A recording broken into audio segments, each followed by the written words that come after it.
Hey, good morning, and welcome to the Comics Experience Graphic Novel of the Month Club. This is for the month of, this is May 2024. And we've got a really smart, great book here.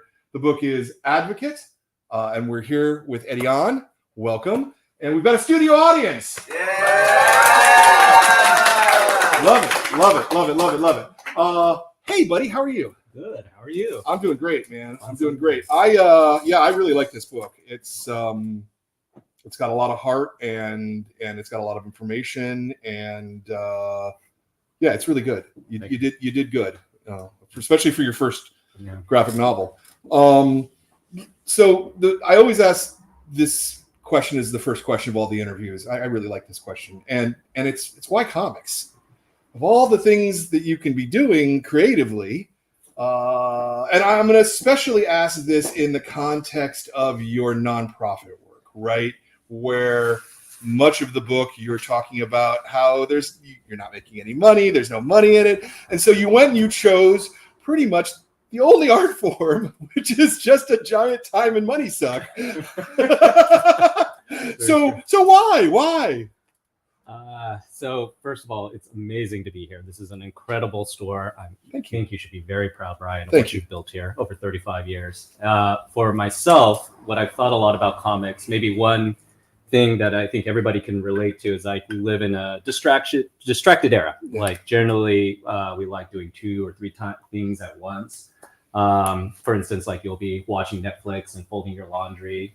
So for something like comics, the one thing I realized recently is I can't read a comic while I'm trying to stream a series, for instance. It's a medium that requires a lot of engagement. Yep. And, why do it even, in a form of storytelling about nonprofit work is that nonprofit work also similarly requires a lot of engagement as well. Engagement of people, communities on their own terms. So for me, I've listened to a few podcast episodes where I thought it was beautifully put by yourself and a number of artists. It's not just about the art inside the panels, but how that story moves from panel to panel as well. So that gutter and the way it creates engagement in that art form, I think is really beautiful. Yeah. I wonder how you find time to do comics, given what seems like punishing demands of the job. The book does cover essentially a lot of the early years of my nonprofit work. And back then it was incredibly demanding. It was 120-hour work week. So not too dissimilar from, say, like a all-consuming occupation in finance or law. But what that means in terms of a work day is like you're getting up at 7 a.m, doing, all the aspects of a nonprofit, job. So for myself, very small nonprofit. It was originally 2 people. And I was working 5 or 6 different functions in the nonprofit itself. Then theoretically you get off at 5 or 6, but as the head of the nonprofit, then I would go to 2 or 3 social events a night, which is also a very strange dynamic because I'm an introvert at heart. Right. So it's something that, I have a social battery for meeting people. I do really enjoy meeting people to begin with. But, then afterwards you have to go back and then continue doing admin work. So it's like myself, doing like things like copying, sending out mail, even as late as 1 or 2, and then getting up and doing it the next day, 7 days a week. Yeah. So with that kind of punishing schedule, it fortunately has drawn down over time as the nonprofit itself has become more secure and stable. Mm-hmm. So now it's like a very kind of leisurely 50, 60 hours a week. Right. And then for the book itself, I treat it like a part-time job, 20, 30 hours a week, very extremely disciplined. After, a work day ending at 6 or 7, working for a few hours of creativity a day is also really nice. Yeah. But still, it sounds like that you leave yourself almost no time for yourself in a way. Part of it is like I do have very understanding friends, also a partner too, who's been very forgiving in some ways of creating, the art. I think at the end of the day, like they now see the book in its finished form, and particularly my family has been impressed by, the scale and the depth in which it covers aspects of my life. So the hope is like it's been all for something. Yeah. No, very good. You were talking about and I'll talk about the book again in a minute. I'm sort of interested in the work-life balance part here because you were just mentioning at the start of the nonprofit, you just another person with you, or maybe it was 2 people with you, and that was why you were working those 80-hour weeks. But then, like in the middle of the book, you're talking about COVID, and if you were anything like me, your work kind of doubled at that minute. You know, you would not think that you would need to double your work working in a bookstore, but wow. Here's a really interesting thing. I'm totally sidebarring here, but the thing you don't know about a bookstore is how much work the customers do. The customers walk around the store and they pick the books off the shelf and they decide what they want. Suddenly, when you're not allowed to bring them in the store and you've got to do all that work too, wow, I did not realize how much work that was. And I'm sure it's much the same thing when you're having to deliver meals to people and all these things. There are new unanticipated issues that arise, or demands even, or needs that come up. I will say one kind of positive aspect of or if there's a silver lining to find in the pandemic, is that I did not, have a lot of free time from not going to social events. So those 2 to 3 social events I described going after a normal workday schedule, it's only gone for essentially about a 2-year period. And then that allowed me to essentially establish a more kind of meditative state of mind rather than draw. But gosh, it sounds like you went through a lot as well. It was trying to serve a customer base. Yeah, no, I mean, I think everybody did. And anybody who kept working during that period. It was hard. Okay, well, so let's talk a little bit about the book. When did you know you wanted to make a book? So for these comics, they essentially started in the 2018 to 2019 period, kind of drawing for myself originally. And I had been creating comics even as far back as college in the form of like a daily newspaper strip. But more recently, what's been passed around with the audience has been these kinds of hand, staple booklets, self-published to begin with. I would go to a lot of alternative or indie kind of press expos. I'm sure you're familiar with Alternative Press Expo, APE, SF Zine Fest. These are all like really cool indie creator scenes in the Bay Area to enjoy. This was really fun to do. So this was roughly 2005 to 2018.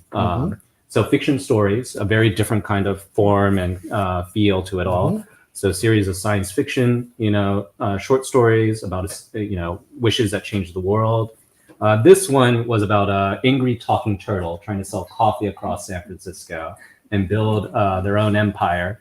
So the point of the turtle was actually that the turtle was like an ambitious character that could never quite make it. And in many ways was some of the earlier storytelling I tried to reflect about my own grandfather as a character too.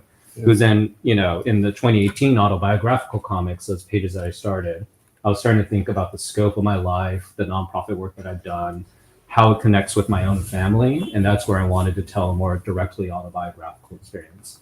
Now, I didn't publish any of those pages up until February 2020. So a month right before the pandemic came down. So as I started pushing that stuff out, the Instagram account was only a couple hundred followers. It's grown a lot now. It's over 80,000.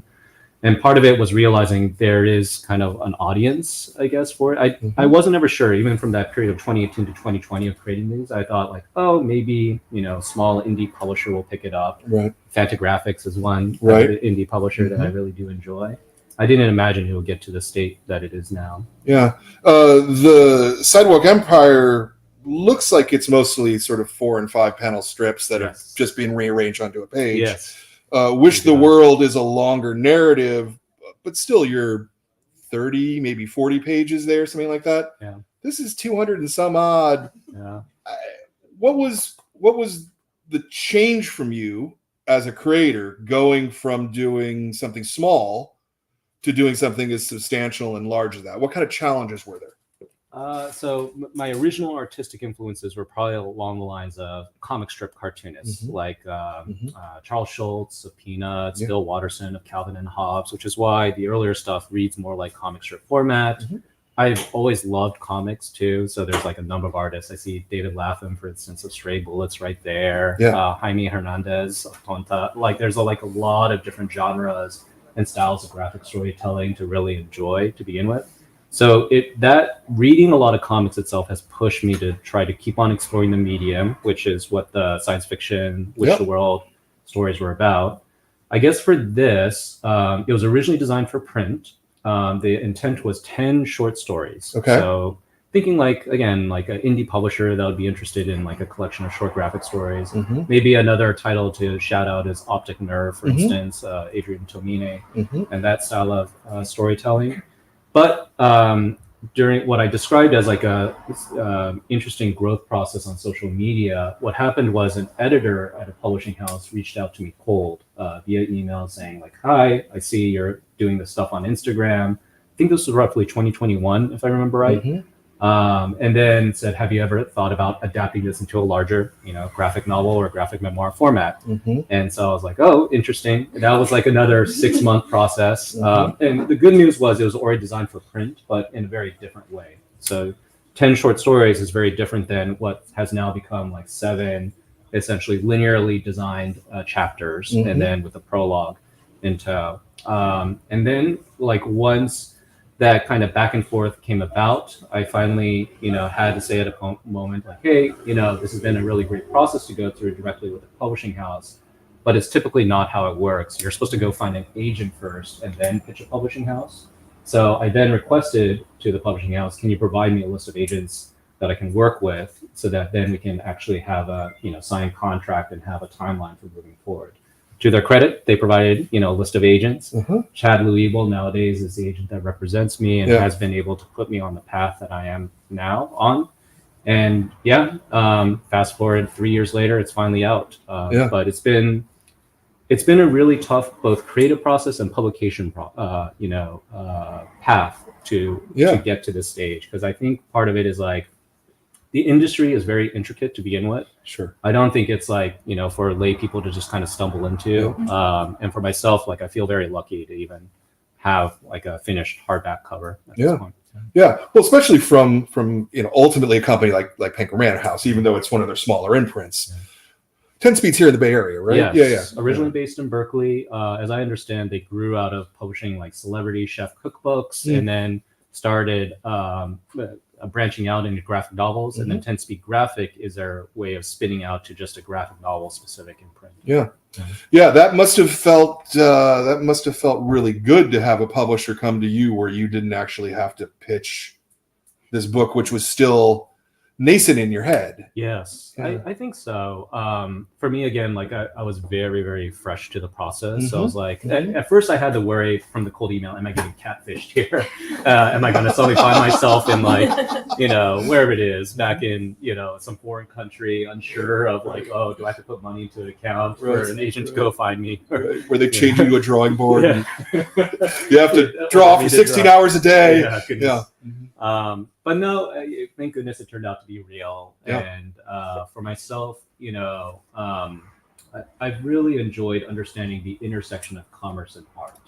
And maybe one story that I'll share that particularly you might appreciate is, for instance, I have a very gifted cartoonist friend, Han Lee. And he and I would do a bunch of kind of small press expos and then go out and, try to sell our comics at even bigger, Comic-Cons like Rose City Comic-Con, which is based in Portland. So we did it, but it's very much organized around DC and Marvel, published comics to begin with, and they have something called an artist alley, which is like essentially the independent artist alley where you're in a Comic-Con. We're there for 8 hours tabling with our hand stapled booklets, and nobody's coming by throughout that entire day. So it's quite grim in some ways. And then we see off in the distance like a father and a child coming toward our table, and we're getting more and more excited, my friend Han and myself, about this couple approaching us, and then slowly we see the father drag the child away. He's clearly exhausted by the day and the way the child is like pointing at everything. And then the killer moment was we hear the father mutter to his child, "It's not famous, it's not famous," way to try to pull us away from each other. So the thing is like, the intersection of commerce and art, though, is really fascinating to me. Like, it's not, of course, just about being famous. Like, there's no, like, Kim Kardashian or cartoonists we can all rally around. Or maybe there is. You tell me. Well, I mean, there are famous cartoonists, sure. Charles Schultz would be a very obvious example. There are, from the sort of the golden age of newspaper strips, right? A lot of those people got to be very, very wealthy and very well known. like the guy who did Lil Abner, for example, Al Cap. You know, there's plays that are based on Lil Abner and things, and so yeah, those guys made a lot of money. But when we look at modern times, yeah, I think probably the most famous cartoonist, and this was 25 years ago, was Rob Liefeld, because he did that jeans commercial, right? You know, the comics themselves are not particularly famous, right? When you're famous in comics, you're famous because of something you did outside of comics.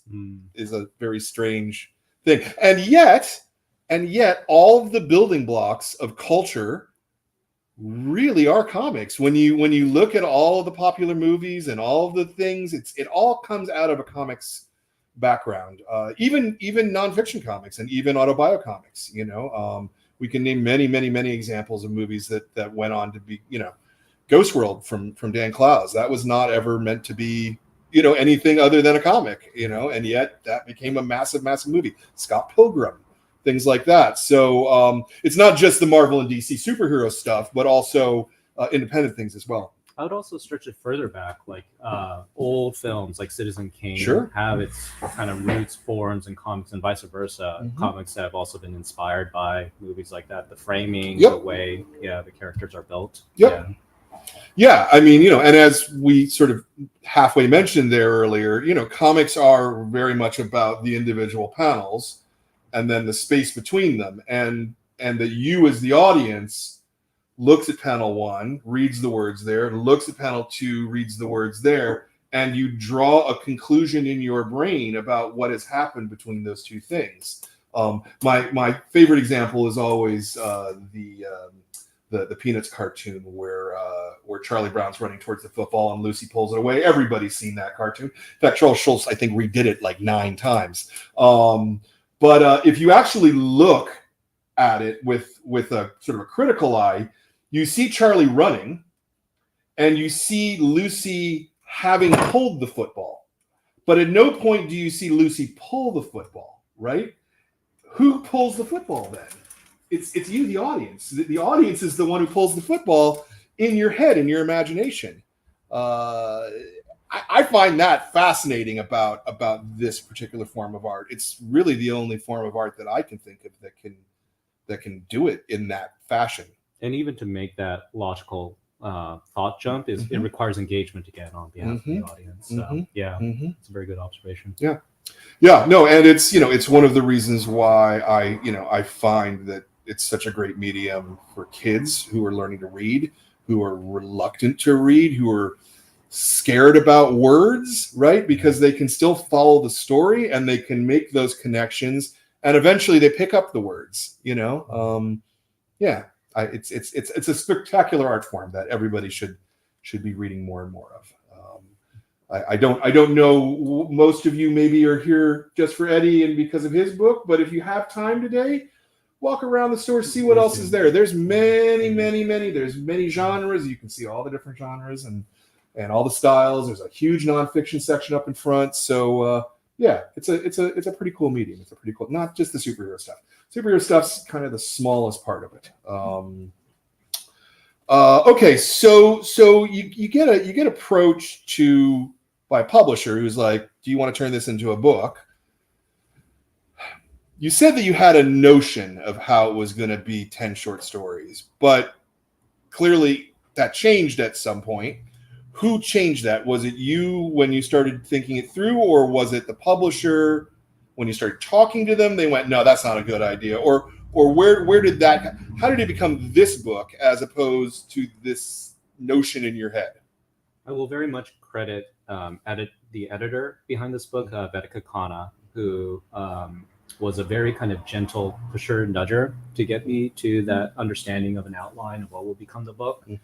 I think editing comics too is a very hard practice as well, especially for myself, as you know, you probably have seen with in person, like everything is hand drawn.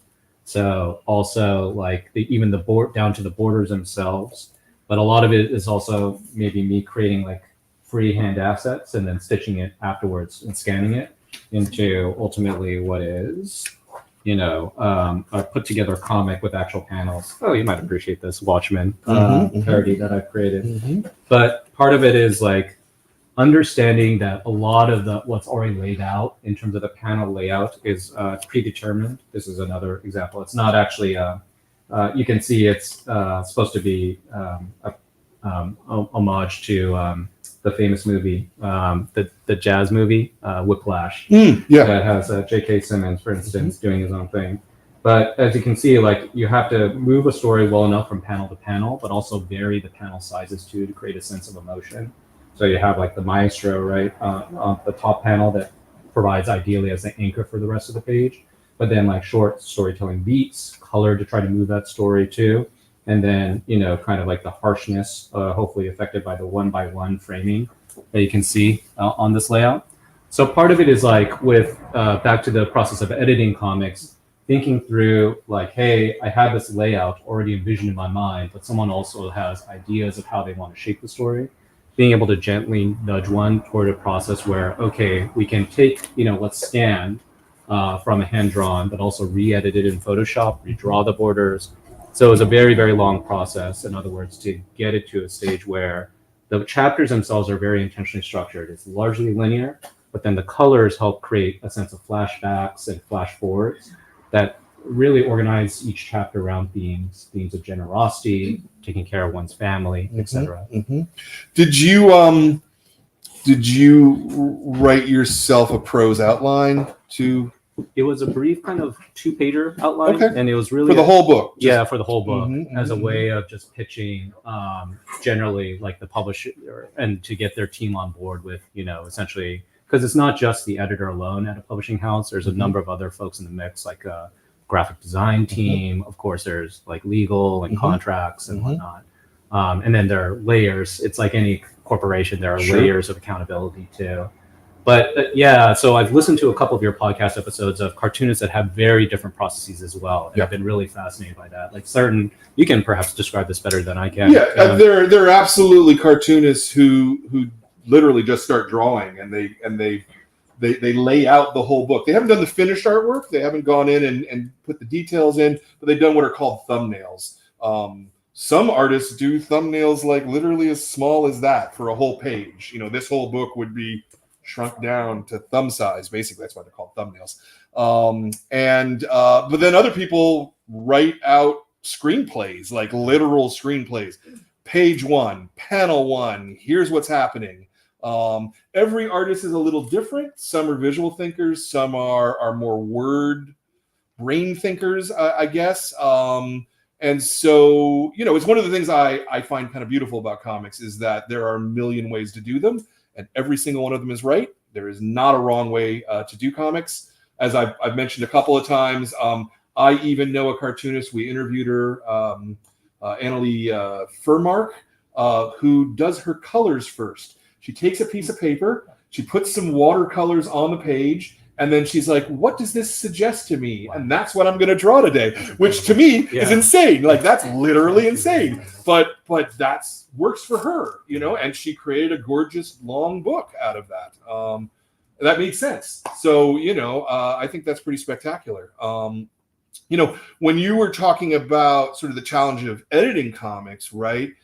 It's very different than editing prose, because prose, you have a manuscript it's laid out. They're the words. You can go and just start copying at it. But that's not how comics work.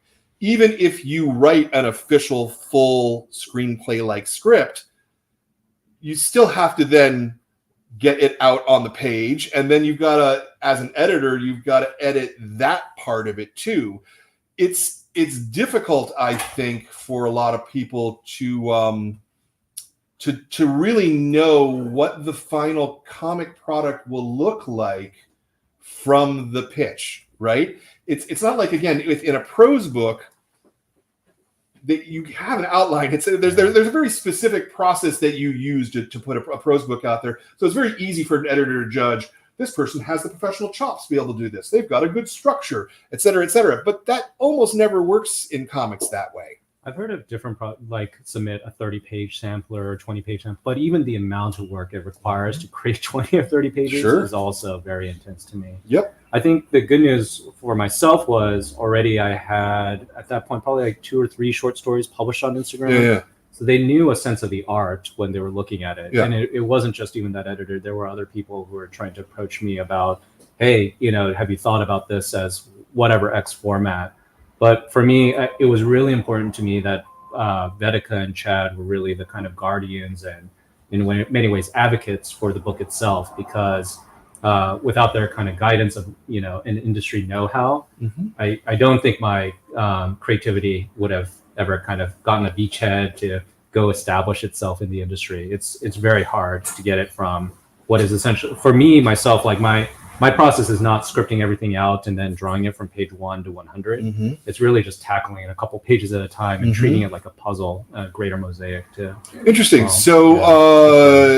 You didn't do the book in order then? No, it was not. Okay. Yeah. So the outline did establish the linear chronology, but a lot of the holes were filled in, I would say, after the contract was even signed. So about 50 to 60% of the book was totally drawn by the time I had even signed a contract. And then the rest of the, essentially year and a half of production that followed was a very disciplined, okay, here are the kind of scenes I need to establish to make sure the story is continuously moving in a way that hopefully is very readable. And it is. You said that there were 2 or 3 short stories that you had essentially completed on Instagram.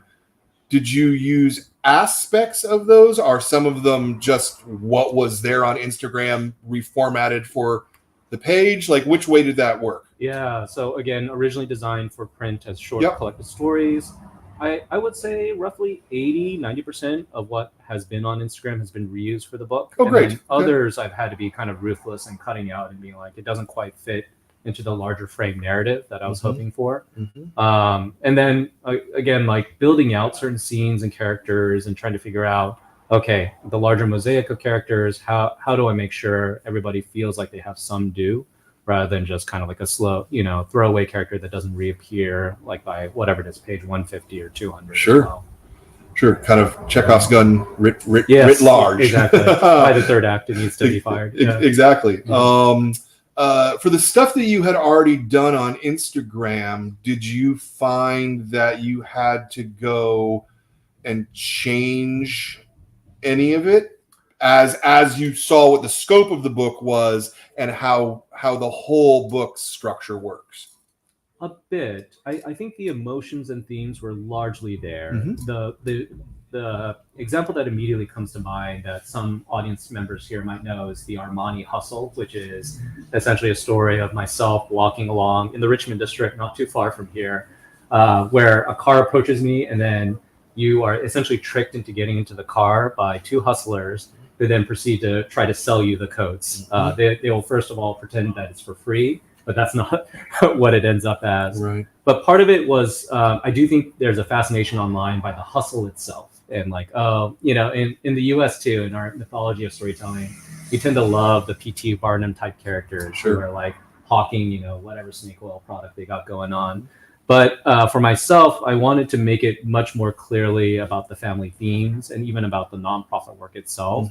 That the balance of life, I would say, is just generally very difficult. To be able to be generous in the society, not expect a lot in return. Like and it was also that contrast with my own parents' kind of more transactional worldview of literally growing up in a liquor store and, making it in America through a small business was like, hey, you have this liquor bottle, buy for $1, sell for $2 kind of mentality is very different than the nonprofit worldview. And it's not to say it's either is better than the other at the end of the day, but just realizing that there needs to be hopefully like a multitude of views that balance each other out was really the point of telling even that short story, The Armani Hustle. And if you get hustled along the way, don't feel too bad. Is hope too. I'll say to just as a comment to that, you really are a hero, man. I mean, I know you don't really embrace it very well, but you really are. The things that you're doing, the work that you're doing, the way you've dedicated your life to helping other people. I mean, I find that so admirable, and I know I could never do it. Well, I always want to say something sarcastic in this moment, but one of the things I really tried to do in the book was move away. And in some ways, like I've been cheerfully saying, it's like a very kind of American and un-American, notion of storytelling. American in the sense that, we value in theory diverse communities and coming together, in a form of what should be like good democratic governance, everybody hashing out their differences through that process. The un-American aspect of it is like, the United States itself is a highly individualistic country. It goes back to, our notions of like cowboy and frontierism to begin with, styles of storytelling. And, even in DC and Marvel, like that style of comics, of course, there's always like a superhero protagonist. Sure. And one of the things I had to come to terms with in creating this graphic memoir was like, yes, there is going to be a central protagonist. In fact, in the 10 short stories I was thinking of, it was more along the lines, oh, maybe I am a central character, but maybe a short story could be about someone else and highlight just about them. So for the purposes of graphic memoir, there's usually just one narrator, in other words. And I wanted to create a sense of both kind of individual self without losing oneself, and then hopefully an idea of like just giving back to the community. But the hero stuff, yeah, I think it's very kind of you to say. Sure, but particularly when you bring up Marvel and DC superheroes. I mean, I think if you look at most of those characters, most of them are fascists. I mean, ultimately at the end of the day, right? Like, what is Batman doing? Batman's going around blowing people away and like, I got the law in my hands. I know better than everybody else. I mean, that's kind of nuts, right? Whereas, if Bruce Wayne just took all of that money and all of that energy and all that time and used it to help people, to actually help people, I think Gotham City would be a better place and wouldn't have crazy psychotic clowns running around in it. I've been reading Sean Murphy, the more recent kind of comics, which kind of deal with the politics of that, which I've been fascinated by too. But yeah, I think overall, I want to emphasize like the superhero narrative is one thing like this. And I think it all stems from the same kind of style of maybe the same inspiration, which is like a deep frustration with society and wishing, can we just have one person fix it all so I don't have to worry about it? But life is rarely that easy or clean. And part of my kind of maturity process as a storyteller is like evolving from essentially these fictional narratives where, kind of reflecting what's happening in real life through a single character or set of characters to more kind of messy nonfiction. And it's been a process. I'm just saying I'm personally very proud to know you as a human being after reading this book because making me uncomfortable. Okay. It's okay to feel a little uncomfortable, man. It's, take a little praise. It's good, buddy. Okay, let's maybe talk a little bit about craft. You said that you're drawing everything, you're hand drawing everything, yeah? Are you drawing them in a pad like that? Okay. Yeah, typically. So I do draw on a smaller pad than this. This is 14 by 17. Usually the kind of layout I do is 10 by 15 inches, so 2 by 3. And then let me see if I can actually flip to a page. The other power of comics that I really enjoy is that, varying panel size and kind of pacing that way. So in the book itself, like maps are very frequently featured in it all. So this is why you see, for instance, California coastal communities portrayed in this way. And then what I'll do, I'll scan this in and then I'll use digital color as a way to try to fill in rather than hand color. But as you can see, I also apply color by hand as well. Part of what I've been thinking through is like, this is a page you'll probably never see on Instagram. It'll only be in the book just because of the way it's designed. Because Instagram is typically 1 by 1, square format. So that idea of creating some kind of seamless swiping experience is quite hard, but I do like the emotional kind of depth you can get from this style of storytelling. So the way the map kind of centers and reminds you of the geography of the place, the different kind of aspects of a clean energy economy and how it can vary across it. And then of course there's like an individual human figure right here in the corner as well to try to anchor, it's not just, for the sake of just building fantastical technology. It's ideally for human beings at the end of the day too, so that we can actually survive. So all those aspects, I think, make comics a really unique storytelling medium. The thing that drives me crazy about it sometimes is that when you work by hand, your editing becomes more limited. I do end up, if you look at the borders closely on the comic book, they're actually digitally redrawn. So even though I hand draw this stuff, I then go back obsessively in Photoshop and redraw it, which is what takes so much time in Photoshop. And I'm going back and forth whether I should be doing that in the future. I've noticed a lot of cartoonists keep their borders hand drawn, Mm-hmm. but I do like that clean effect. And then Photoshop also tells you exactly like the angles, like if it's a Sure. 90-degree angle or not. So that's where technology can be its own, horrific Yeah. impediment too. Yeah, I mean, there is an organic nature to the hand-drawn borders that is part of the art. I think that that's a very sober way of doing it. I'm super curious that you're doing at least a certain amount of the coloring on the page. I don't know that I've ever seen another cartoonist do that in that fashion. What made you? What led you to do it in that direction? So largely the self-taught nature of myself. I'm not, I would say just up front, I'm not the most natural illustrator. Like it's come over a very long period of time, but largely photographic reference based. So teaching myself how to draw essentially over a 20 plus year period now. So even with, acquiring these markers that I use, so it's typically Copic markers. You can take a closer look later on. But these are beautiful alcohol-based markers, originally made in Japan, I believe. And then it has kind of like a flexible nib that you can use. And so when you press on it really hard, it creates like a darker kind of watercolor-like effect and a bleed that leads to kind of like the feathering you'll see on the pages itself of color. For myself too, at the time when I first started using these in roughly like 2015, I was really broke. So each marker, even in a panel in the book which talks about burrito math, for instance, each marker was $7.99, as I remember at the time. That was the cost of a burrito. In other words, so at times, like I didn't quite say this literally. It'd be like, well, I'm buying a marker versus like foregoing this burrito, which is supposed to be 2 meals. It was quite a ruthless struggle in that way as an artist / nonprofit worker in San Francisco.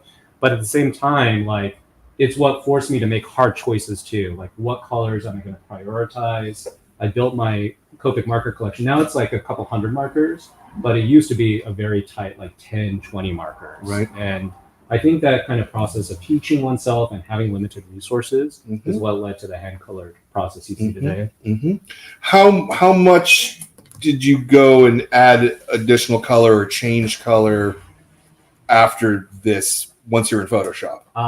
So one of the kind of backup things I've started doing is I always scan in black and white line drawings just in case I want to go back and realize there have been times where I've redrawn entire pages all over again, and because I don't like the color involved, and reapply the color too, which is a terrible process. Wow, yeah. Do not recommend. The small upside is that then you can draw it a little bit better in theory the second time around.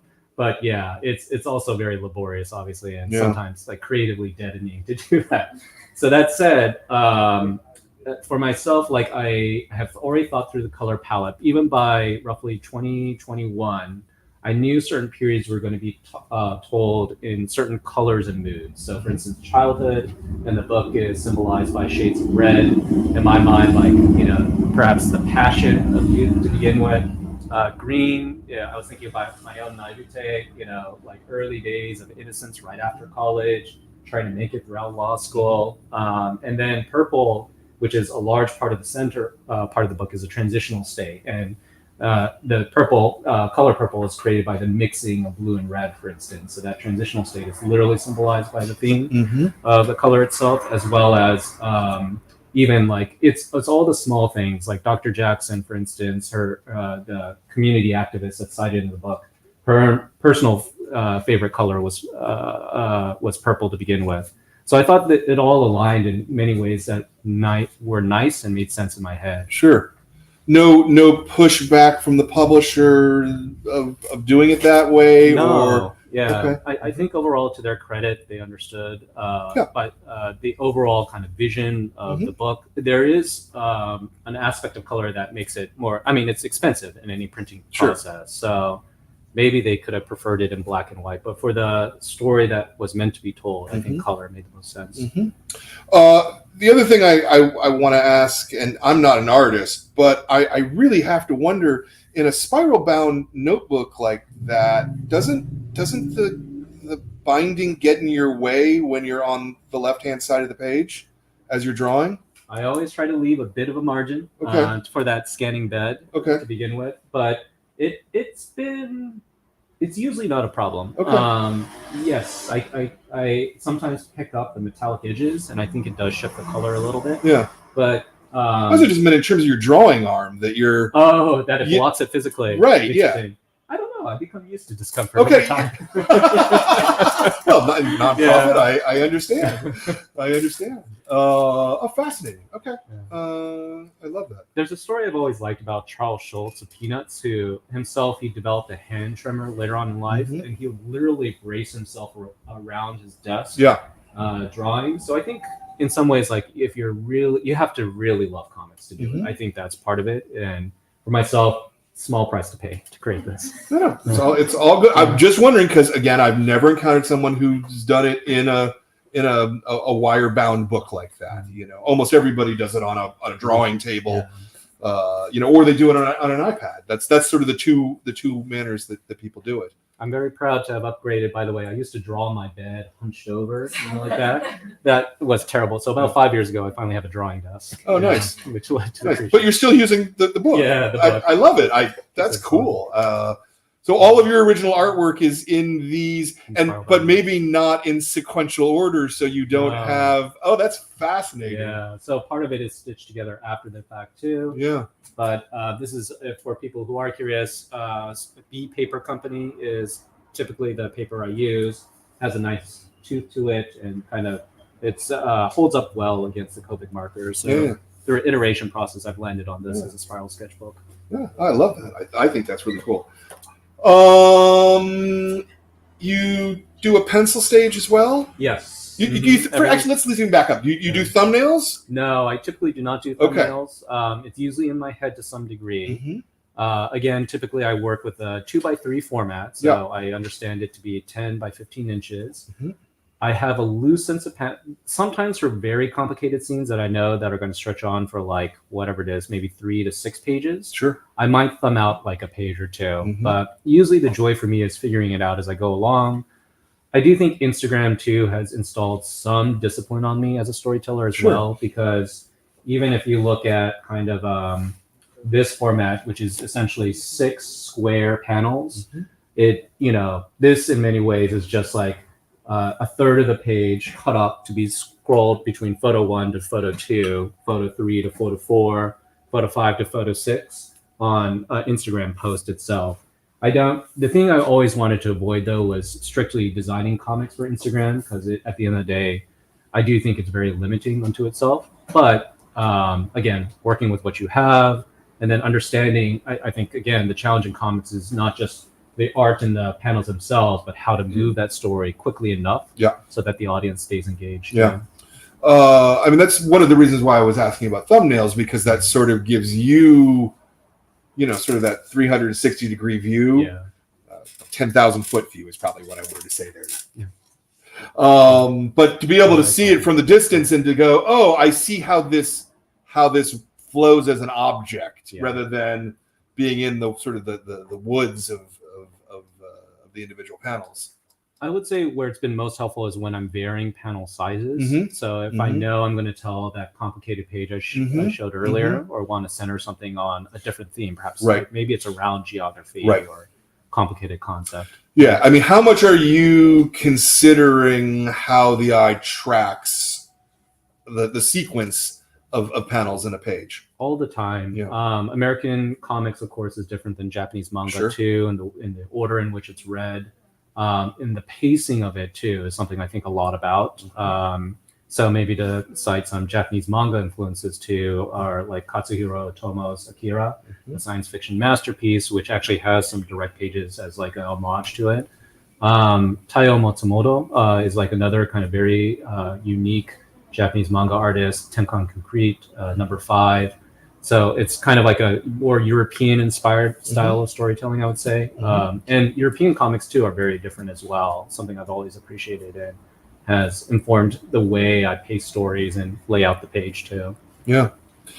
I mean, I always think about those issues of Lone Wolf and Cub where it's, like a battle, and then they'll stop and there'll be like 5 panels of just a leaf Yeah. Falling. floating down the tree while it cuts back and forth from their eyes looking at each other, and they're about, but you can feel the tension. Yeah. It's so interesting how space can create tension in a way that, again, can only really be done in comics, I think. How much, if at all, are you thinking about how it flows as a book in terms of left-hand page, right-hand page, page turn, that kind of thing? Quite a bit. I think the double spreads in this book were intentionally designed with that in mind, to slow the eye down, hopefully, and make people appreciate the visual detail. I will say, like, again, upside and downside of Instagram. Upside is that because of the way it focuses on a single panel for the photo, then the eye does try to absorb that information more intently, even before you swipe. So if you're reading it on a full page, then I myself fall into this trap. I tend to scan and read very quickly. It's probably from my training in even law school, where I'm just seeing a block of information or of text and I want to get through really quickly. But I think the downside of Instagram perhaps is like you don't get to appreciate again it in its own entirety. So that for me, constant balance in designing the design behind this book. There's an excellent graphic design team too that were helping me create kind of like the page inserts, kind of like the emotional beats, hopefully, that lead to the reader just pausing and taking a break. Yeah. I will say one good thing about this process too. So the book, the original inspiration, I would say, for even creating the autobiographical comics to begin with, was getting my family to try to understand the nonprofit work. Sure. And sure. My mother has been reading the stuff on Instagram. And for those who comment on Instagram, just realize she takes every comment like it's a pronouncement from the New York Times. Like, she's very intense about it too. Yeah. So, for instance, like there's a page about the contrasting worldviews that my mother and myself will have about, like, oh, here's the value of nonprofit work. And then she'll say, well, how much do you get paid? Right. And then comments will say, oh, yeah, she's doing this out of love for you. And then my mother will seize upon that, being like, yes, I did that out of love for you. But for her to appreciate this book in its entirety, I think I was very nervous. I did not run, she saw, a lot of the Instagram comments, but she had not read the book prior to its publication. And partly, there were enough in my mind, editors or other people like assessing the book at the end of the day. And also I had to emphasize to her it was my own story, that I wanted her to understand, hopefully, my life on my own terms. And of course, it covers a lot of her own, very personal relationship with her father, my grandfather as well, that I wanted to be very emotional, respectful about, sensitive to. Yeah. She's read it now 3 times, so nice. That's great. And then she said she's cried on each time. So in a good way, that for her, she feels pride in some ways of how I've spent my life. And given all the conflict that's portrayed in the book too, I think, that's what made me the happiest about this process. That's fantastic. I love that. I really do. All right. The last kind of technical question I want to ask you is lettering. Is this a font based on your handwriting? No, it's not. Nate Picos, or I'm not quite sure how to pronounce their name, so has created a book on lettering. Do you happen to have it here? Yes. Do you remember the title by chance, Kat? Nope. But I know what you're talking about. Yeah. So apparently, maybe the website to shout out is Blambot. Yeah. So it's the creative force behind that. Has an incredible book. If folks are really interested into the process of hand lettering to begin with, and has created a bunch of. So originally that font was created for indie use, but then the publisher, once it was under legal contract, has the bought license for it. So that's why it got to be reused. Nice. Did you because I see that your art does not have any even balloons laid out. Balloons are where the words are inside.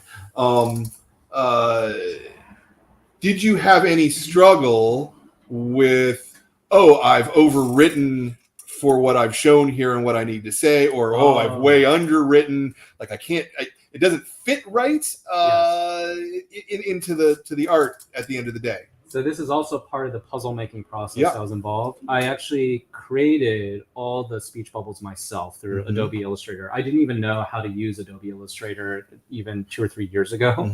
I would typically draw it in Photoshop, using the oval tool, just to give you a sense of like how basic perhaps my skills were. I had a friend, Brian Wong, who's also credited in the acknowledgments of this book, who gave me essentially like a 30-minute crash course.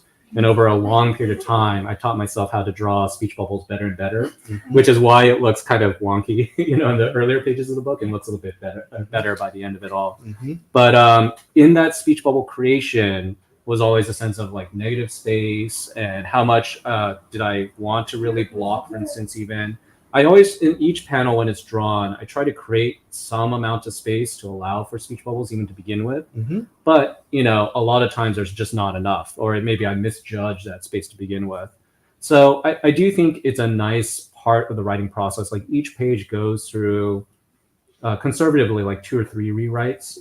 Probably by the end of it all, it's probably more along the lines of like 5 to 6. And it's constantly a process of revision in my head. Like what's the word economy that fits best? Maybe to cite kind of like writers that I'm very much influenced by, Cormac McCarthy, for instance, who has a very kind of lean style of prose.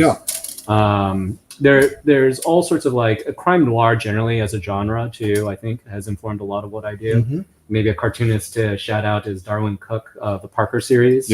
And even the way artistically that series is laid out influenced, I would acknowledge, in this book as well. So that style of writing of just kind of like lean word economy, trying to get at like the heart of the issue, helped write this book. In terms of that word economy, did you find it harder to apply it to the emotional content, the human content, or to sort of the practical things about nonprofit work and labor? It was hard because the other thing I was mindful of is like the nonprofit, sphere is, I would say, not super well understood outside of urban areas at the end of the day. When people think of nonprofits, typically across the U.S., it's more along the lines of what I'll term as like direct service, provision. So something like a soup kitchen, for instance, or maybe it's like Goodwill or something like that about, clothes getting, resold secondhand. So I think it was a constant challenge in trying to describe enough of the nonprofit work for folks who wouldn't be exposed to that world. And then, so one of the kind of narration choice or just storytelling style choices that I had to make was even whether to include monologue boxes to begin with, like have the narrator voice presents itself in the way that it does with rectangle boxes. Originally, I was thinking it could be all driven by speech bubbles, but I'm really glad I didn't make that choice at the end of the day, because I do think there's a lot more going on than just what you see and what people talk. I also wonder about sort of your training as a lawyer, because it strikes me, I'm not a lawyer, I didn't have any training as a lawyer, but it strikes me that there's an awful lot of emphasis put on being very precise and being very exact, and maybe explaining things more than they need to be explained, so that there's no confusion. Does that sound about right? Yes. So was that a challenge in writing a biographical comic, which of necessity you're fictionalizing things in here? I ultimately I wanted to avoid being too pedantic scholarly around it all. And even the way visuals are used sometimes in the book, what I'll point to is perhaps like this moment with my father who had been suffering through dementia, and then trying to explain to him like aspects of my work, a helicopter trip I went on. You'll see like the page layout here is really open-ended. And it in many ways mimics like an earlier double spread in the book about, himself and essentially a hot air balloon ride that he had taken as part of his kind of freebie that he had gotten from the liquor store. But part of this was, the point of it was not like shouting it out. Like if you look, the text box is just extremely lean, essentially in the bottom right corner. It says, I'm not sure what was supposed to come next. I didn't want to make it like this huge, drawn-out explanation about the American dream, economic ladder, the aspirations, often like immigrant, driven aspirations of success in this country, which is essentially, about making money. I wanted to make it more just kind of like that notion of looking off into the distance, seeing, for emotional kind of impact, that big in your face hot air balloon, and then it going off into the distance. Yeah.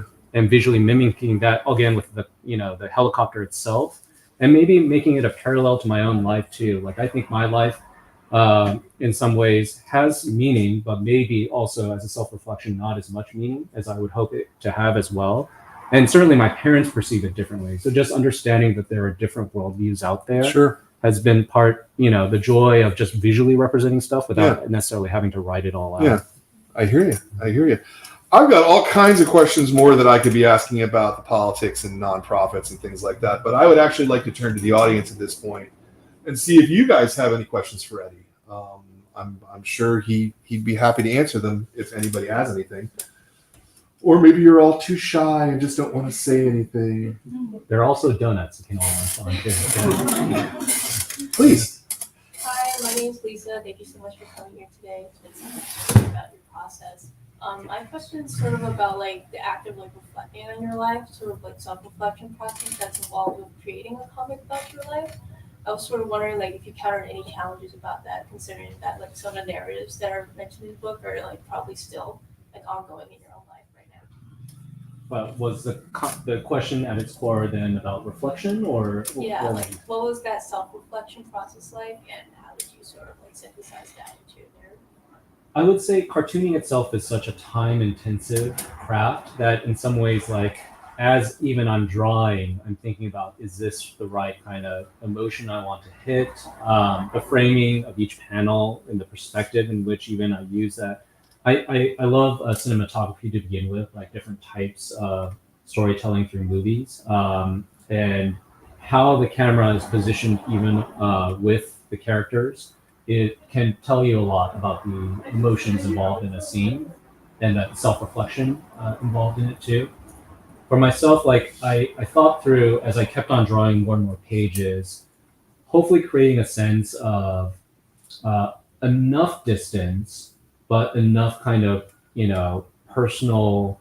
Part of the challenge too is like nonprofit work and work in the environment can feel very kind of ethereal. Like it feels like very much off in a space that you don't have to worry about. But part of the joy in this style of storytelling for me was trying to vary that camera positioning enough so that you could then get drawn into it. And then as a result, sharing the self-reflection that I was trying to go through too. So visually, I'd like to think the comic can, do that. And also, in terms of like myself as an individual creating this, it took a long time to even become comfortable enough to become like a narrator in my own story. I really hated, the monologue boxes earlier. I was like, oh, this feels like really overwrought at times. So that's, again, why I thought crime noir, relying upon that as a style of narration, and just kind of keeping it peppy, maybe is one way to put it, was a really good way to not make it feel so narcissistic or self-involved too, as it's self-reflecting. I'll follow up on that, asking kind of more specifically about your family stuff and the emotional weight that has and how it might have been taken by your family.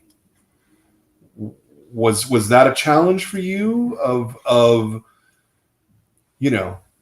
having your parents' head, voices in the back of your head of what they might want to have shared about their lives versus being honest as an artist about what you need to share? Yes. So always like their counter arguments were in my head too, as well, in the book. And then I would say my mother could always read the Instagram comments, the diversity of them, for perhaps like the balancing of worldviews too. Sure. Pretty good. In the back.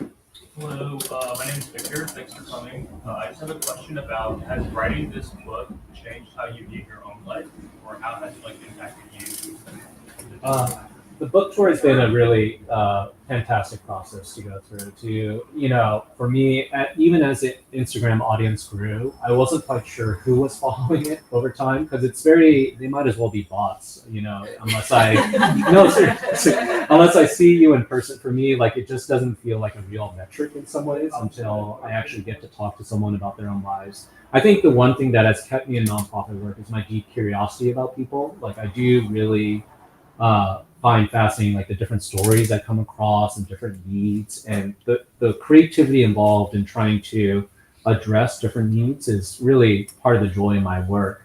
I would say the book tour has been great because I've come across a lot of different readers who have come across my comics in different stages of their life, and the way, whether it's like perhaps even as early as high school to more recently college to maybe they're at a crux in their professional career or even moving out of the Bay Area.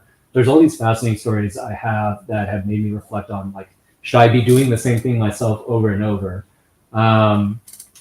I don't know quite the answer to that question yet. Maybe give me a month after this tour ends about whether I should still. I do think I'm going to do something socially related at the end of the day. And in many ways, the nonprofit that's portrayed in this book is doing very, very well. And I do like to work with the people I am currently right now at the nonprofit, my coworkers. They're extraordinary. I wouldn't have it any other way in my life. So yes, maybe you can answer me, or maybe you can ask me that question if you want to know. Hi, I'm Cynthia. Thanks for being here. So May is actually Asian Heritage Pacific Islander Month, and I really loved the reflection of that in your book. And I opened up to the page where your mom is chopping vegetables, and you spoke earlier about how it seemed like your mom's interpretation of the book is very important to you and the rest of the family. Can you speak a little bit more about what maybe you want to convey about your Asian heritage and how it's kind of matured through this book? There's one panel maybe I'll focus on in that scene where my mother's brandishing a knife too, as she's saying, like, why are you so worried or concerned about your grandfather? And I think to the notion of storytelling, about our own whatever. And there's a number of Asian American graphic memoirs to really appreciate. I think a lot of it is defined by tragedy, trauma to be unpacked, and that little like knife's edge of, is this an appropriate story to tell? Is it something that can, educate and not feel like so, again, maybe self-involved or exploitive is one way to put it, has been like one of the things I really wanted to achieve with this book was create enough closeness with the reader, but also create an emotional sense of respect for, the different kind of generational perspectives involved. So yeah, one of the fascinating things I've heard about my grandfather too was, even the way he approached problems as portrayed in this book, it's very much defined by his trauma, but perhaps this comment came from a friend of mine that he was neurodiverse in his own way, the way he obsessed about Go playing, and that, the way he pursued his business ventures and perhaps on certain relationships he shouldn't have, indicated like his ability to parse information was really unique. And it's just like a really interesting way, I think, of looking at the world that I did not anticipate in creating the story. Yeah. Nice. I saw one in the back. Yep. Hi, I'm Chloe. I was wondering about the creative process. Like, how do you realize that you're going to do your drafts and your work on paper instead of going like digital or something? Well, early on, I could not afford Wacom tablet. That's what really it boiled down to. And in some ways, that kind of one by one, Copic marker buying process I described too. Like the tools that I have, this stuff, the black and white kind of turtle comic stuff, was drawn really by office variety pens. Micron pens were probably the most sophisticated tool I used at this stage. So the Micron pens are like technical width pens. They look like this, and they're usually a fixed line width, which in some ways is like good for trying to draw precisely. But I would say for a cartoonist, also taught me some bad habits as well, I'll recognize, because line width is also really important in illustration, I realized. which is why I've started layering on stuff like, a brush pen, for instance, to try to, as I draw kind of what are essentially the outlines of the character, I'll try to create that sense of depth with the brush pen that has a bit more flow and variety, even in the line itself. But that all said, I think at the end of the day, I really like working by hand, especially as, now we are more worried about AI generated art and, computers itself. I do think there's a role for computers to play in art to begin with, and there's incredible stories that can be, created from things like, Pixar animation studios, for instance, which is all about that melding of, in my mind, computer science and art as, a form of storytelling. But I think there is something to be desired by working by hand, to keep on pushing oneself physically to get art to the state it's at now. So I just enjoy seeing whatever it is, paintings. It doesn't have to be cartoon, even paintings, sculpture, etc. Made by human hands at the end of the day. Anyone else? Yep. My name is Patricia, and first of all, I just want to say thank you so much for writing this book. Like, I feel like growing up with not a lot of Asian American role models and just having this story, which, like, I can so deeply resonate with, like, for real, like, thank you so much for writing this. And I think my question is about, like, I noticed in many scenes you have these, like, even though it's like such like grand themes, you also have such tiny details, like things like noticing on Zoom, like, oh, my mustache is growing longer. It's like stuff like that. I'm just wondering, like, how did you pick what details to include, and is that kind of related to like how you view the world too? Like, do you notice those like tiny details? And, yeah. So with even the size I draw, 10 by 15 inches, you have the luxury of including a lot of details that then get shrunk into the size of the book itself. In terms of detail selection, I do think even in cinematography, for instance, what's known as shallow depth of field and deep depth of field, you have to pick certain details which are in focus, hopefully that further the story, and then be able to eliminate certain details that might be more distracting. So not every panel, for instance, in the comic book has like a deep architectural shot. When I try to create like urban settings, for instance, it's really to give a sense of place and to also kind of root the reader in the sense of like, okay, that this is like an actual kind of environment that people live in and interact with. So in many ways, like any detail, I have to be also as an artist like sparing in my hand as well, but it's also about trying to highlight hopefully storytelling details in a very subtle visual fashion, which is how that detail selection happens. Let me follow up with a question there. Are you taking photo reference yourself? Are you like what percentage of the book would you say is like that you've gone and photographed it before trying to draw it? I would say probably 60-70%, the vast majority. Mm-hmm. Occasionally I'll look at Google search images or what's a sharing service? Pinterest to just even get out, like, for instance, a body pose. Mm-hmm. But for the most part, a lot of it is there are moments in the book too where the style will look looser and more cartoony. Mm-hmm. That's probably not from photographic reference. It's mm-hmm. more just from a recollection, for instance, of a childhood memory. Mm-hmm. But I did want to make this style consistent enough, which is why a lot of the photos are taken by myself and drawn from them. Yeah. And when you're doing architectural stuff, do you feel a need to represent it specifically and exactly, or to get the sense of the curve of a building, if that makes sense as a question? I try to include enough detail nowadays. What I've realized is you can't, maybe going back to Akira, like mm-hmm. I don't have an assistant or a team of assistants to mm-hmm. help me draw architectural backgrounds. So part of it is just understanding what's important enough. Mm-hmm. There are scenes of the early days of the pandemic, for instance, as the city was on lockdown.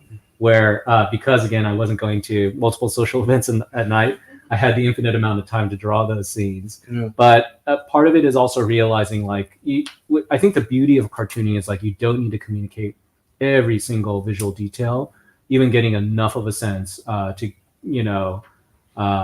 hopefully convey upon the feelings of isolation and lack of community are enough in just a handful of lines, even without human figures in it. Yeah.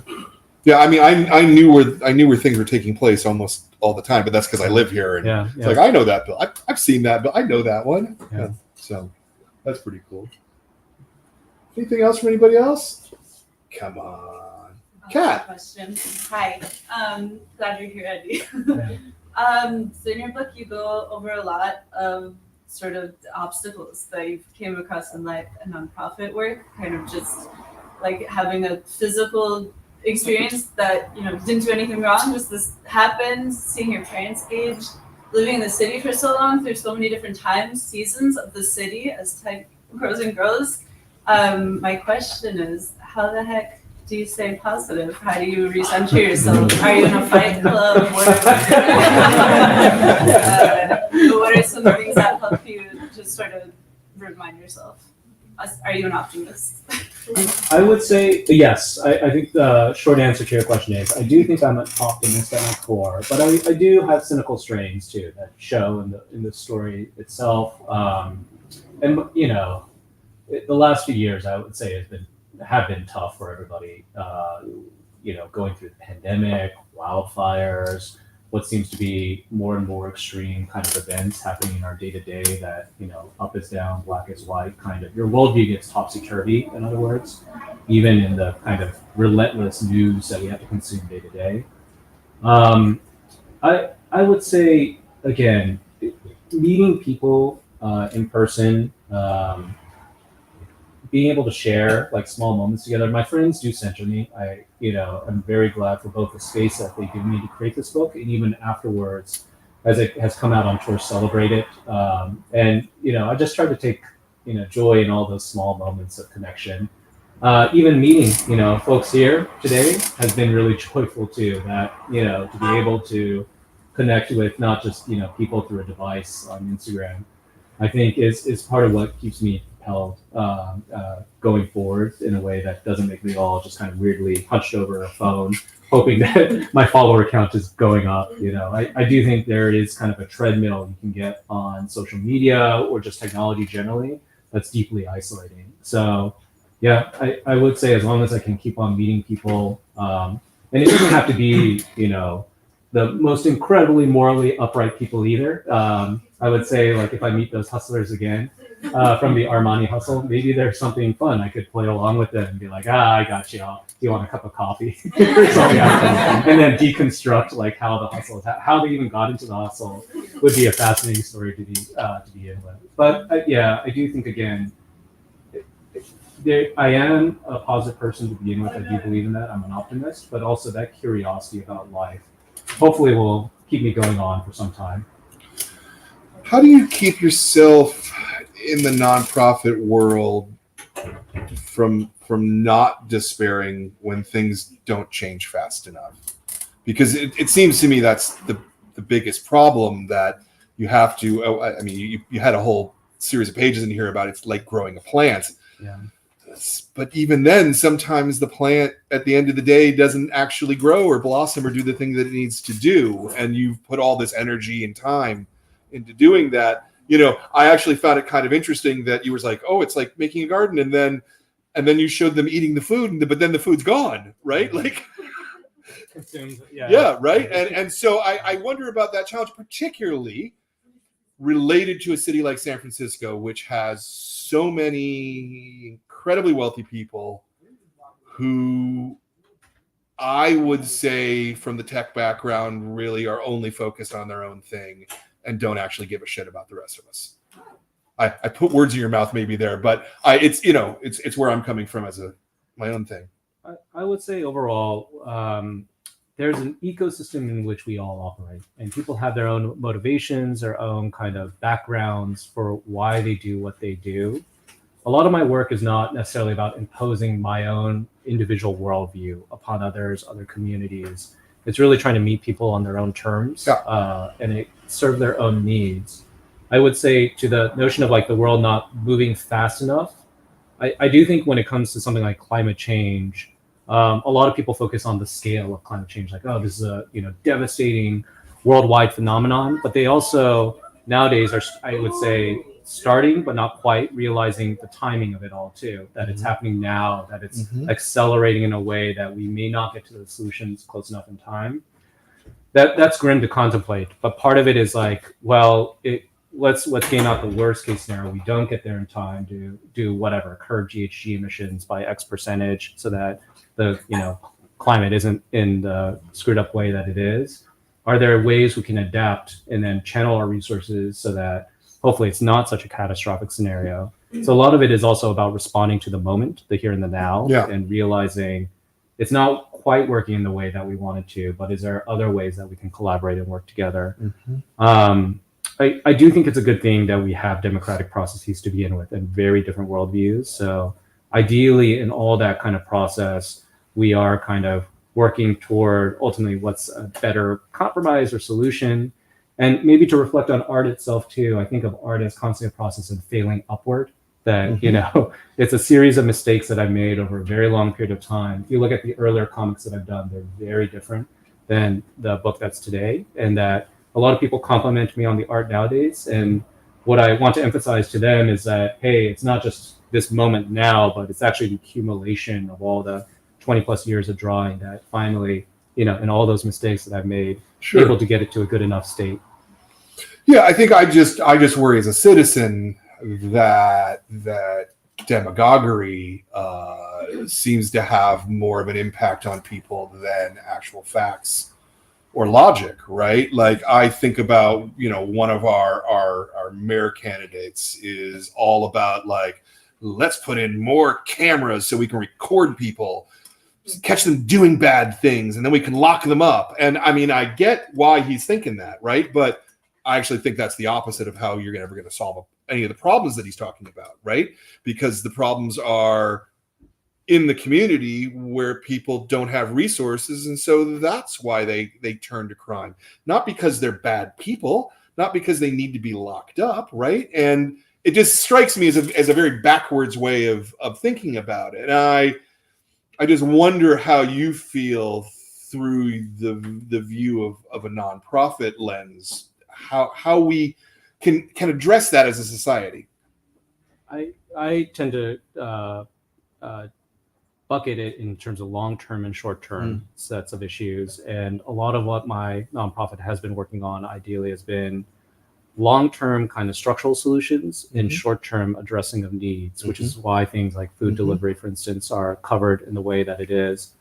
I don't think there's an easy answer to part of it is driven right by human passions in the moment and perceptions of what's going on too. But in some ways it may not be the best reflection of what the solution or kind of long-term political process should be too. Yeah, I just worry that the people with the most money are the ones who have the most access to express things and so therefore to lead the discussion. But I don't think that most of the tech people are actually good for this town. I think I would point to all the things that are wrong with San Francisco are really how San Francisco has gone, oh, tech will save everything, and giving tax breaks to mid-market rather than giving tax breaks to small businesses, for example, things like that. And I'm sorry, I'm just babbling at that point. I don't even know that I expect an answer from that, but it's one of the things that frustrates me deeply. And it strikes me that particularly as you're working on like the bigger commissions in the Bay Area, where both environmental justice and then in public transportation, like there's a whole section here about how if you drive from downtown to go to Bay Point, it's 10 minutes. If you take a bus, it's an hour and a half. And you're on, the regional transportation board, And how can that get fixed? Because the rich people are never going to go, well, let's make it really easy for the poor people to get around, right? That's I guess what I'm asking. Oh gosh. Sorry. No, I could probably spend like an hour on public transit alone. But yeah, I would say right now, even for folks who are curious about Bay Area public transit, like the kind of state of affairs is quite grim overall. It doesn't feel like it now, but generally public transit has always been under, finance to begin with, under subsidized, if you even want to put it that way. And what's about to happen in the coming years ahead, we could see the failure of several major public transit systems. Like BART could theoretically be closed down, which is really crazy to contemplate. Mm-hmm. But it's just an indication of like how the financing structures have exist pre-pandemic versus to where we are now with ridership after the pandemic too. So some of it's like very system level in the way of, how we originally thought the world should work. And then, I do think like income inequality in class definitely play, and our expectations of what kind of service we should get for whatever it is, our tax revenue or what's being poured in, they all play a part. But part of the challenge right now is like just making things good enough, making things work. Sure. Too. Yeah. Sure. Okay. Yeah. Oh, great. Hand up. Yeah. There you go. So, in your opinion, what constitutes a good burrito? Yeah, this might be the toughest question of all. So I do like the toasting of the tortilla on the outside. That's like a small detail where I've been asked like several times, like, what's my favorite taqueria in the city? So I usually say Taqueria Cancun because they do that. There are a couple other places that do that as well. They'll when I say toasting the burrito, I mean like they'll wrap the burrito and then they'll take it back onto the grill and then press on it with a spatula to make that kind of crunchy outside effect and then the gooey inside. I would say if I had to do a second kind of level of analysis, the ingredients inside, of course, matter as well. So the freshness of the guacamole, I really like that as kind of like a test of how good the burrito place is. What would you say is your favorite part? I'm curious too. The freshness of ingredients. I got into an argument with one of the editors for like a Chicago newspaper on Twitter once, trying to argue that Chicago had the best burritos. Oh, wow. Chicago does not have the best burritos. Wow. But why? So my argument, and I proved it when I went to Chicago myself and got to experience Mexican food firsthand, which was actually very good. There's a direct correlation of quality of the burrito and distance to fresh produce. Yeah. So you will always find the freshest produce closer to the equator. So like San Diego going into Mexico, you'll have access to all the fresh peppers, tomatoes, etc. that you need. Versus the farther you go north, the harder it gets to achieve those things, which directly impacts it. It sounds kind of like drug dealing too. The other note I would have is like Texas too, where I grew up. Their burrito is very different than say the Bay Area inflection of the burrito, which is like a bunch of stuff crammed in it. So yeah, it took some getting used to, but now I'm a big Bay Area burrito fan. There's no burrito like a Mission burrito. Sorry, there's not. I've had people like in New York try and tell me that they've got a good burrito place, and I've gone there and been like, "What? This is not even a burrito. What are you talking about?" Yeah. Anyway, anything else, guys? Come on. All right. Very good. Well, yeah. Applaud or something. That's great. Yeah, no, we're at 90 minutes, so that's a pretty good time to close it up. All right, so here's what I'm gonna do. I got to do a couple thank yous here. I need to thank Jordan, my producer, does a bunch of stuff that none of you see, but we wouldn't have a show if he did not do all the backstage stuff. I want to thank Ben for running the show today, doing the camera work, etc. I want to thank my staff. We have two of them here. There's Zoe and Kat in the back, but there's also Katie and Max. Without my great staff, I could not sit and do interviews and do things. They're fantastic, and they keep me sane and honest. I want to thank everybody who came here today, everybody who's watching this show. We would not have this program without you. For those of you who are here just to see Eddie, every month we pick a book. Every month we do an interview with the creators. Every month there's a signed book plate. We pick a variety of genres and styles and things. I think it's a really cool program. If you care to take a look at it, there's some postcards and stuff we'll give you in a little bit. But I want to thank everybody, and everybody who's sitting at home watching these things. Thank you. And I want to thank Eddie and creators like him, because without you, I would not have a comic book store. I would not have things to sell. It's your hard work and artistic endeavor that is fantastic here. Yeah, exactly. What's next month's book? Next one? It is Sacrifices by Rick Remender. Yes, The Sacrifices by Rick Remender. So Rick Remender and the artist whose name I'm blanking on, we're doing Max. Yeah, yeah, we're doing a video call with them. And then what's the kids' book, Zoe? It is Plain Jane and the Mermaid. By Vera Broskell, who's really, really, really, really good. So those should also be really good, fascinating conversations. And look for those in the upcoming weeks. Other than that, all of you people at home, thank you so much for tuning in. We will talk to you next time. Thank you for watching this episode of the Graphic Novel of the Month Club. If you enjoyed what you were watching, please subscribe and hit that bell up in the top corner. If you enjoyed the books that we're talking about and the creators that we're talking to, every month we pick a brand new book. The staff votes on it. It's a program that helps keep our store alive, and we'd love to have you as a member. You'll get a new book every month. Just follow that URL at the bottom of the screen.